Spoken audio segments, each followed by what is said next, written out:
ଦିନକର କଥା।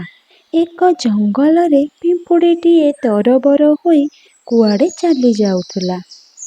ବାଟରେ ଝିଣ୍ଟିକା ସହ ତାର ଦେଖା ହେଲା। ଝିଣ୍ଟିକାଟି କହିଲା, ପିମ୍ପୁଡ଼ି ଭଉଣୀ, କୁଆଡ଼େ ଯାଉଛ କି? ଟିକେ ରହିଯାଅ।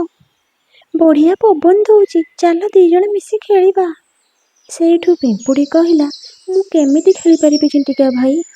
ବର୍ଷା ଦିନ ଆସିବାକୁ ଯାଉଛି। ମୋର ଛୋଟ ଛୋଟ ପିମ୍ପୁଡ଼ିମାନଙ୍କ ପାଇଁ ଖାଦ୍ୟ ସଂଗ୍ରହ କରିବାର ଅଛି। ଆଉ ସେମାନଙ୍କ ରହିବା ପାଇଁ ଘର ବି ସଜାଡ଼ିବାର ଅଛି। ଏହା କହି ପିମ୍ପୁଡ଼ି ଖାଦ୍ୟ ସଂଗ୍ରହ କରିବାକୁ ଚାଲିଲା। ଏତିକି କହି ପିମ୍ପୁଡ଼ି ସେଠୁ ଚାଲିଗଲା ଆଉ ତାର ବର୍ଷକ ପାଇଁ ଖାଦ୍ୟ ସଂଗ୍ରହ କରିବାକୁ ଲାଗିଲା। ଖାଦ୍ୟ ସଂଗ୍ରହ କରିସାରିଲା ପରେ ପିମ୍ପୁଡ଼ିଟି ଭାବିଲା, ଆରେ ମୋତେ ତ ଘର ବି ବନେଇବାର ଅଛି। ଏତିକି କହି ସେ ତାର ଘର ବନେଇବାକୁ ଲାଗିଲା।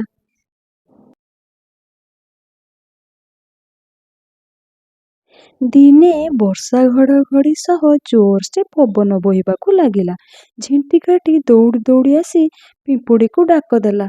ପିମ୍ପୁଡ଼ି ଭଉଣୀ, କବାଟ ଖୋଲ, ବାହାରେ ଜୋରସେ ପବନ ଆଉ ବର୍ଷା ହଉଛି। ପିମ୍ପୁଡ଼ି ବାହାରକୁ ଆସି କହିଲା, ଦେଖ ଝିଣ୍ଟିକା ଭାଇ, ମୁଁ ବର୍ଷ ସାରା କାମ କଲି, ଖାଦ୍ୟ ସଂଗ୍ରହ କଲି, ମୋ ଘର ବନେଇଲି, କିନ୍ତୁ ତମେ ବର୍ଷ ସାରା ଖେଳକୁଦ କରି ଦିନ କାଟିଦେଲ। ତମ ବର୍ଷା ଦିନ ପାଇଁ ନା ଖାଦ୍ୟ ସଂଗ୍ରହ କଲ, ନା ନା ଘରଟିଏ ବି କଲ। ଏଇ ନିଅ, କିଛି ଦାନା ନିଅ, ଖାଇଦିଅ ଆଉ ଏଠୁ ପଳେଇ ଯାଅ। ଏତିକି କହି ପିମ୍ପୁଡ଼ି ସେଠାରୁ ଚାଲିଗଲା ଆଉ ଯାଇ ତାର କବାଟ ବନ୍ଦ କରିଦେଲା।